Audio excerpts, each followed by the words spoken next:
الرسل فضلنا بعضهم على بعض منهم من كلم الله ورفع بعضهم درجات وآتينا عيسى ابن مريم البينات وأيدناه بروح القدس ولو شاء الله ما اقتتل الذين من بعدهم من بعد ما جاءتهم البينات ولكن اختلفوا فمنهم من آمن ومنهم من كفر ولو شاء الله ما اقتتلوا ولكن الله يفعل ما يريد.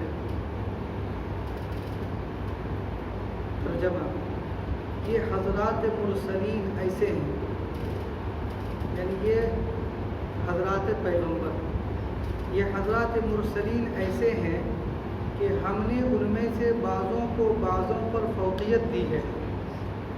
مثلا بعض ان میں وہ ہیں جو اللہ تعالیٰ سے ہم کلام ہوئے، یعنی اللہ تعالیٰ نے جن سے گفتگو کی، یعنی موسیٰ علیہ السلام، اور بعضوں کو ان میں سے بہت سے درجوں پر سرفراز کیا. اور ہم نے حضرت عیسیٰ ابن مریم کو کھلے کھلے دلائل عطا فرمائے، اور ہم نے ان کی تائید روح القدس یعنی حضرت جبرائیل سے فرمائی. اور اگر اللہ تعالیٰ کو منظور ہوتا تو امت کے جو لوگ ان کے بعد ہوئے باہم قتل و قتال نہ کرتے، بعد اس لیے کہ ان کے پاس امر حق کے دلائل پہنچ چکے تھے، ولیکن وہ لوگ باہم دین میں مختلف ہوئے، سو ان میں کوئی تو ایمان لایا اور کوئی کافر رہا، اور نوبت قتل و قتال کی پہنچی.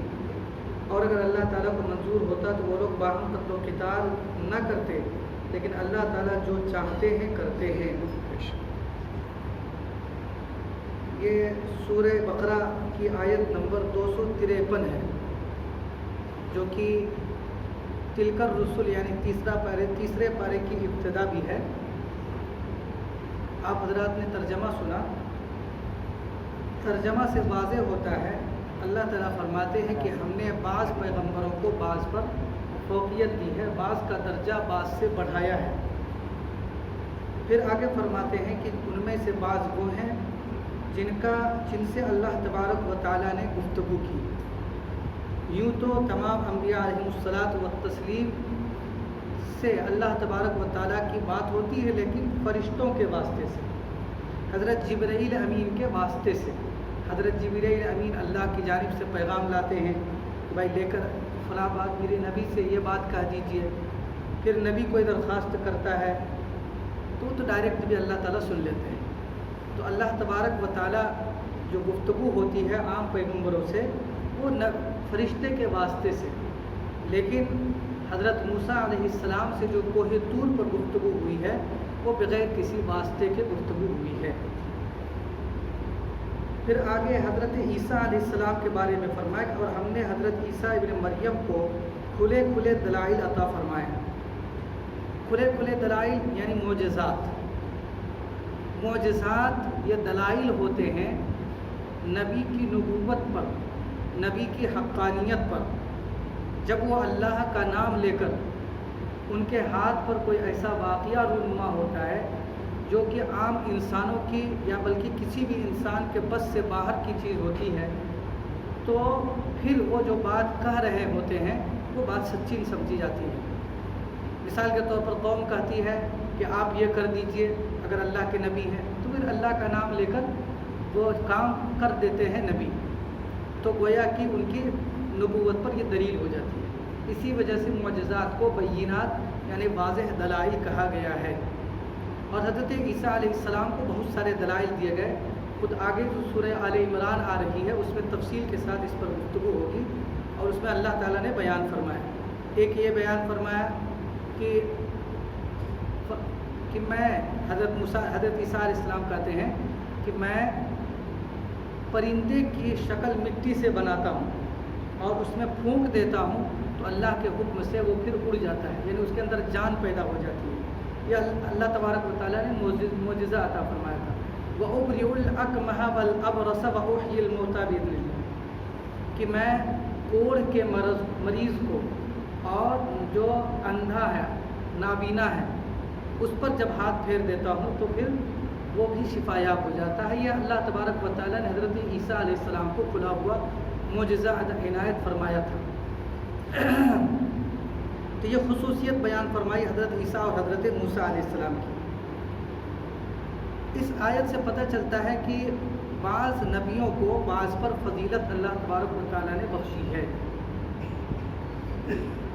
بعض روایات میں آتا ہے کہ اللہ کے رسول صلی اللہ علیہ وسلم نے فرمایا کہ انبیاء علیہم الصلاۃ والتسلیم کے درمیان فضیلت میں فرق مت کرو، یعنی یہ مت کہو کہ فلاں نبی افضل ہے فلاں نبی غیر افضل ہے، یہ مت کہو، جبکہ اس آیت سے پتہ چلتا ہے کہ بعض نبی افضل ہے، بعض ان کے مقابلے میں تھوڑا کم درجہ ہے ان کا۔ اس کا جواب یہ ہے کہ وہ جو منع کیا ہے حدیث میں، اس کا محمول اس کو اس بات پر محمول کیا جائے گا کہ اپنی رائے اور اپنی سوچ سے کسی نبی کو افضل اور کسی کو اس سے کمتر نہ کہیں، اپنی رائے سے نہ کہیں، بلکہ اللہ تبارک و تعالیٰ کو ہی معلوم ہے کہ ان کے نزدیک کس نبی کا درجہ کتنا زیادہ ہے، اور اللہ کے نزدیک کس کا درجہ کتنا زیادہ ہے ہمیں جاننے کے لیے صرف ایک ہی راستہ ہے، وہ ہے وحی الہی،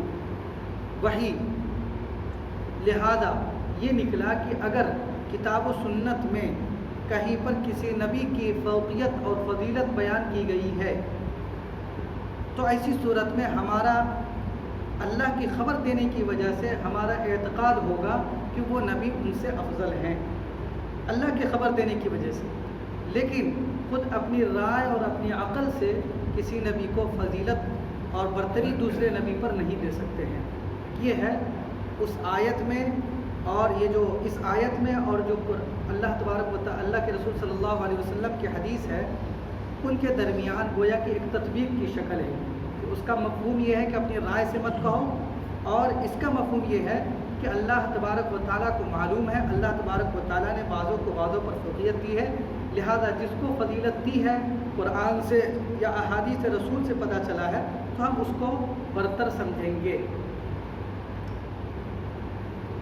يا أيها الذين آمنوا أنفقوا مما رزقناكم من قبل أن يأتي يوم لا بيع فيه ولا خلة ولا شفاعة والكافرون هم الظالمون۔ یہ سورہ بقرہ کی آیت نمبر 254 ہے۔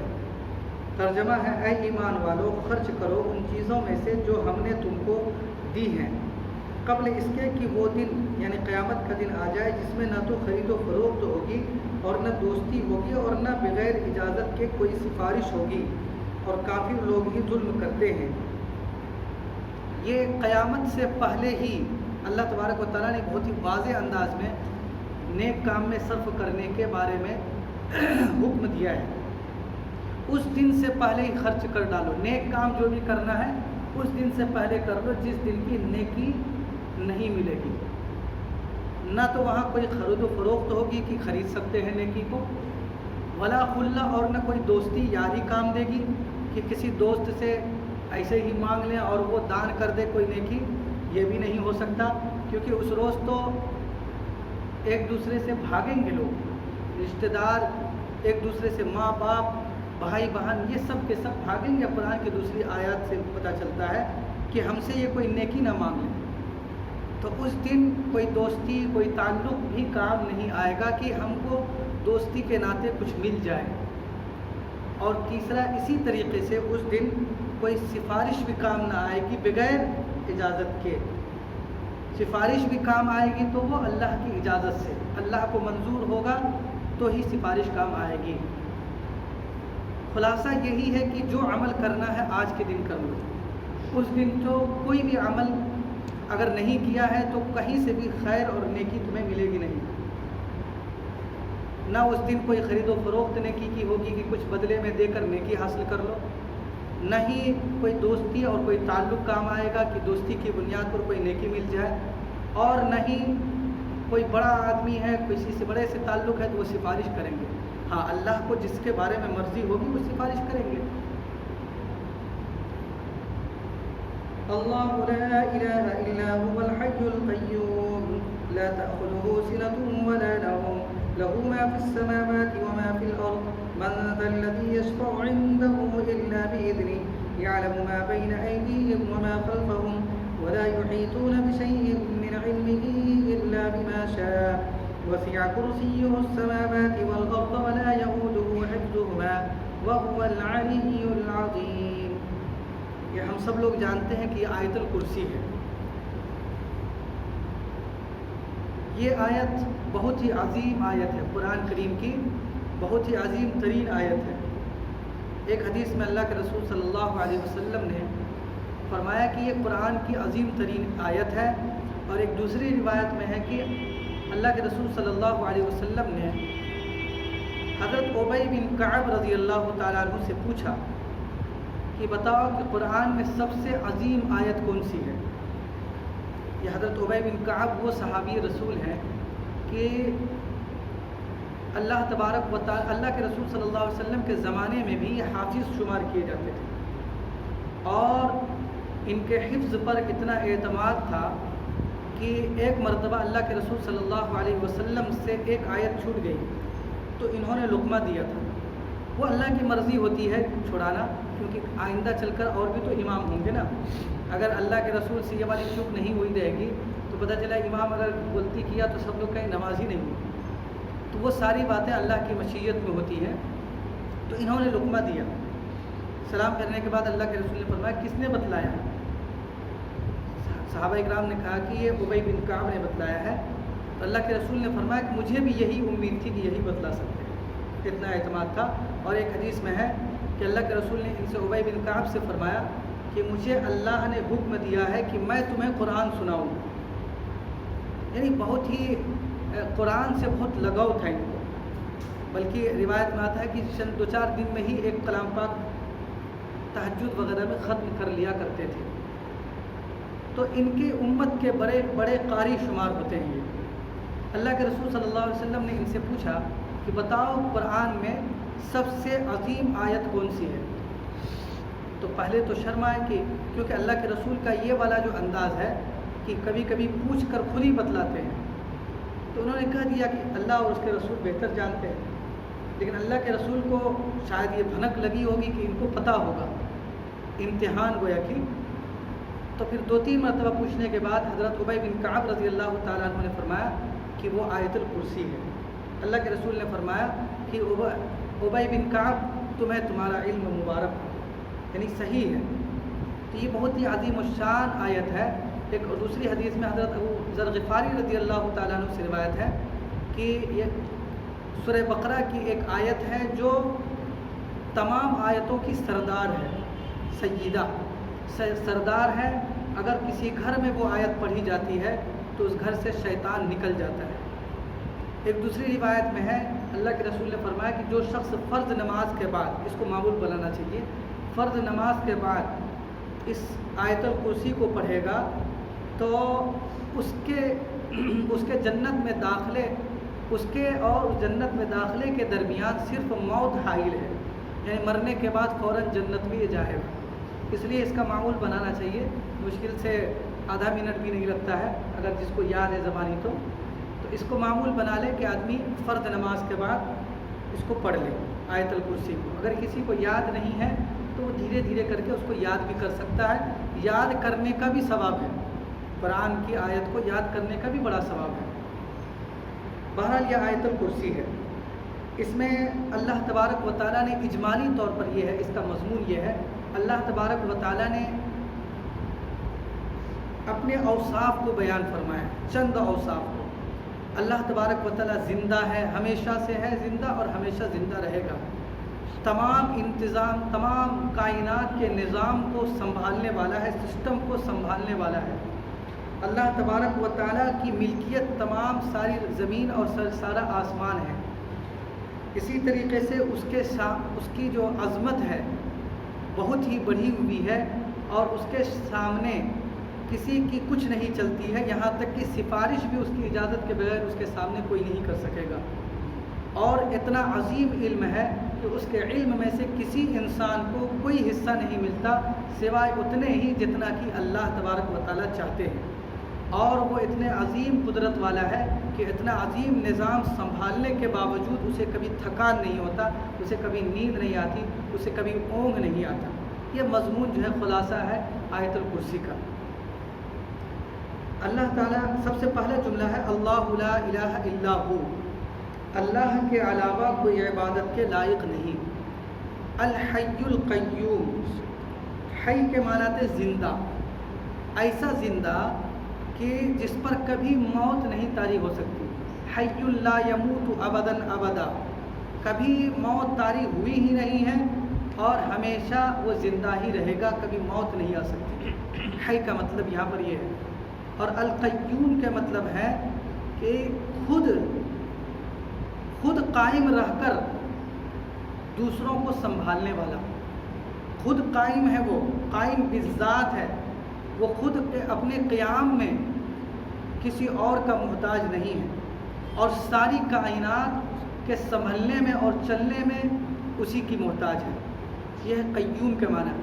سارا سسٹم جو چل رہا ہے ساری کائنات کے اندر، گرمی بارش دھوپ جتنی بھی سسٹم چل رہا ہے وہ سب اسی کو سنبھالا ہوا ہے۔ وہ القیوم، قیوم کسی انسان کو نہیں کہا جا سکتا۔ بہت سارے لوگوں کا نام ہوتا ہے عبد القیوم، لوگ قیوم کہہ دیتے ہیں۔ اللہ معاف کرنے والے ہیں، لیکن یہ ہے کہ اس میں سدھار کی ضرورت ہے۔ ظاہر سی بات ہے کہ قیوم صرف اللہ تبارک و تعالیٰ کی صفت ہے۔ عبد القیوم کے معنی قیوم کا بندہ، یہ صحیح ہے، بہت اچھا نام ہے، لیکن اگر کسی کا نام عبد القیوم ہے تو اسے قیوم نہیں کہنا چاہیے، عبد القیوم کہنا چاہیے۔ تیسرا جملہ ہے لا تأخذہ سنۃ ولا نوم، اسے نہ اونگ دبا سکتی ہے اور نہ نیند، اسے نہ اونگ آتی ہے اور نہ نیند آتی ہے۔ ذہن میں آ سکتا تھا کہ جو اتنا بڑا نظام سنبھالنے والا ہے، ہو سکتا ہے کہ کبھی وہ سو بھی جاتا ہو، اس کو سونا بھی چاہیے، تھکان بھی ہوتا ہوگا۔ اللہ تعالیٰ نے فرمایا کہ تم اپنے اوپر مجھے قیاس مت کرو، مجھے کوئی تھکان، مجھے کوئی اونگ تک نہیں آتی ہے۔ لا تأخذہ سنۃ ولا نوم، اسے کوئی نیند نہ اونگ آ سکتی ہے اور نہ نیند آ سکتی ہے۔ چوتھا جملہ ہے لہ ما فی السماوات و ما فی الارض، زمین و آسمان اسی کی ملکیت ہے۔ زمین و آسمان، ساری کائنات اور کائنات کی ہر چیز اسی کی ملکیت ہے۔ اور جب کائنات کا لفظ بولا جاتا ہے تو صرف یہی والا گولا نہیں ہے جو گولا ہم بول رہے ہیں، بلکہ اربوں خربوں گولے جو کائنات کے اندر اور اسپیس میں پھیلے ہوئے ہیں، ہر ایک پر اسی کی حکومت چلتی ہے۔ لہ ما فی السماوات و ما فی الارض من ذا الذی یشفع عندہ الا بإذنہ، یہ جملہ ہے کون شخص ہے جو اس کے پاس سفارش کر سکے بغیر اس کی اجازت کے، یعنی نہیں ہے کوئی، اس کی اجازت کے بغیر کوئی سفارش بھی نہیں کر سکتا۔ اللہ تبارک و تعالیٰ کی ذات ایسی ذات ہے کہ اس کے اوپر کوئی حاکم نہیں ہے، اس کے حکم کے بارے میں کوئی باز پرس نہیں کر سکتا۔ لا یسأل عما یفعل وہم یسألون، اللہ سے اس کے کام کے بارے میں کوئی سوال نہیں کر سکتا۔ وہم یفعلون، اور لوگوں سے پوچھا جائے گا۔ یہ سورہ انبیاء کی آیت ہے، لا یسأل عما یفعل وہم یسألون، کہ اس کے کام کے بارے میں کوئی سوال نہیں کر سکتا، کسی کو یہ حق نہیں ہے۔ اور وہ تمام انسانوں، تمام جنات اور تمام فرشتوں میں سے کسی سے جس سے چاہے پوچھ گچھ کر سکتا ہے، پکڑ کر سکتا ہے، گرفت کر سکتا ہے۔ تو ذہن میں بات آئی، چلو بھائی حاکم نہیں ہے تو سفارش ہی، تو سفارش کے بارے میں بھی ضابطہ بیان کر دیا، کتنوں ہی بڑا سے بڑا ہو اس کی اجازت کے بغیر کوئی سفارش بھی نہیں کر سکتا۔ حدیث میں آتا ہے کہ اللہ کے رسول صلی اللہ علیہ وسلم کی سفارش سب سے پہلے قیامت کے روز ہوگی، جو تمام کائنات کے لیے ہوگی، حساب و کتاب کو جاری کرنے کے لیے ہوگی، جبکہ تمام کائنات کے لوگ انسان پریشان ہوں گے، انبیاء علیہ الصلاۃ والتسلیم کے پاس جائیں گے کہ حساب و کتاب کو شروع کیا کرانے کے لیے اللہ کے دربار میں سفارش کی جائے۔ اس وقت بھی تمام کے تمام لوگ جب کہہ دیں گے کہ ہمارا یہ کام نہیں ہے، ہمیں یہ اختیار نہیں ہے، تو اس وقت اللہ کے رسول صلی اللہ علیہ وسلم اللہ کے بارگاہ میں سفارش کریں گے اور اللہ تبارک و تعالیٰ سفارش کو قبول کریں گے۔ اسی مقام کا نام ہے مقام محمود۔ اللہ کے نیک بندے کچھ ایسے ہوں گے جن کو اللہ تبارک و تعالیٰ سفارش کا حق دیں گے، گویا کہ یہ ان کی حوصلہ افزائی ہوگی۔ یعلم ما بین ایدیہم وما خلفہم، وہ جانتا ہے ان کے تمام وہ حالات جو ان کے آگے ہیں اور وہ بھی جو ان کے پیچھے ہیں۔ آگے ہیں سے مراد یہ ہے کہ جو چیزیں ہمیں نظر آ رہی ہیں ان کو بھی وہ جانتا ہے، اور جو خبریں اور جو راز اور جو چیزیں ہمیں نظر نہیں آ رہی، ہمارے علم میں نہیں ہے، وہ بھی وہ جانتا ہے۔ حاضر و غائب ہر چیز کو وہ جانتا ہے، ظاہر اور باطن ہر چیز کی خبر رکھتا ہے وہ۔ یعلم ما بین ایدیہم وما خلفہم، اس کا علم اتنا بڑا ہے اور اتنا محیط ہے، اور اس کا علم اصلی ہے، اس کا علم اصلی ہے، اس کو کسی نے بتلایا نہیں، اس کو کسی نے سکھایا نہیں، اس نے جاننے کے لیے کسی ذریعے کا استعمال نہیں کیا۔ آج ہم تو جاننے کے لیے بہت سارے ذرائع استعمال کرتے ہیں، آنکھ ہمارے ذریعہ ہے، ہاتھ چھونا ذریعہ ہے، لیکن اس کا جو علم ہے وہ اصلی ہے، اس کا علم وہبی نہیں ہے۔ اور ہمارا جو علم ہے، آگے خود بیان فرماتے اللہ تعالیٰ وَلَا يُحِيطُونَ بِشَيْءٍ مِّنْ عِلْمِهِ إِلَّا بِمَا شَاءَ، اور وہ موجودات اس کے معلومات میں سے کسی چیز کو اپنے احاطے علمی میں نہیں لا سکتے مگر جس قدر علم دینا وہی چاہے۔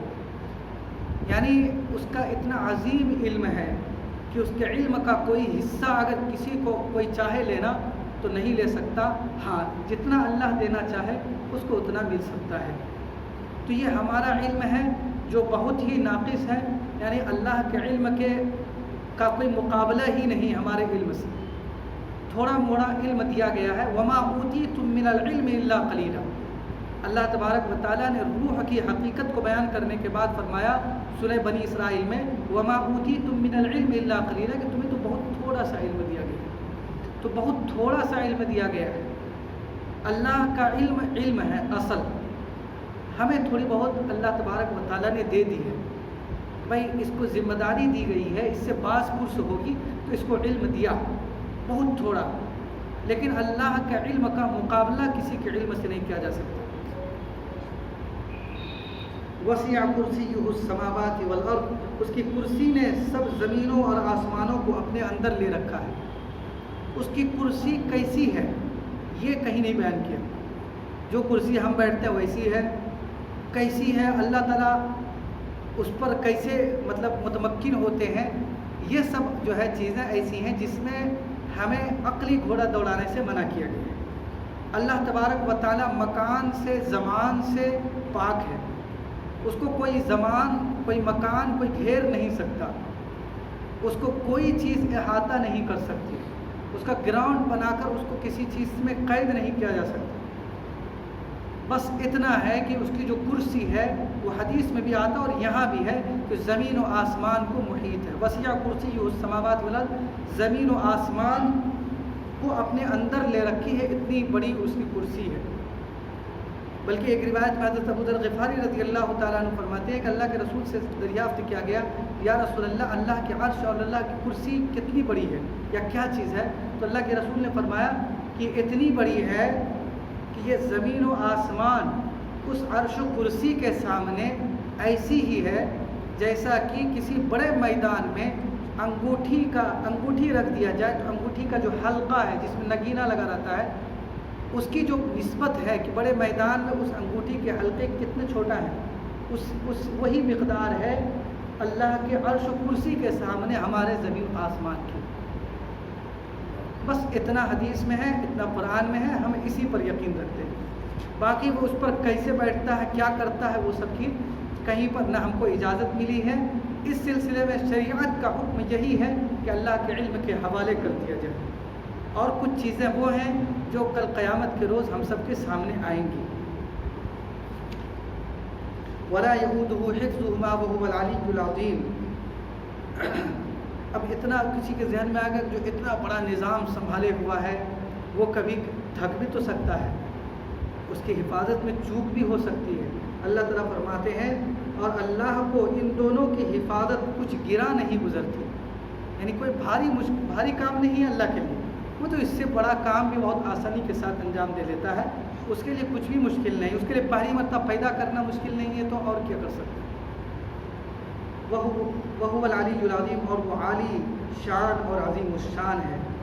اللہ تبارک و تعالیٰ ہم سب کو جو اپنی عظمت ہے، اپنی بڑائی ہے، وہ دل میں بٹھائے اور اپنی سچی معرفت نصیب فرمائے، اور یہ جو باتیں کہی گئی ہیں ان پر عمل کرنے کی توفیق عطا فرمائے۔ آیت الکرسی بہت عظیم الشان آیت ہے، انسان کو زبان پر بھی رکھنا چاہیے، سونے سے پہلے بھی پڑھ لے آدمی، صبح شام تو پڑھنا ہی چاہیے، ہر نماز کے بعد بھی پڑھنا چاہیے، اگر یاد نہیں ہے تو تھوڑا تھوڑا کر کے آدمی کوشش کر کے یاد کر لے۔ وآخر دعوانا الحمدللہ رب العالمین۔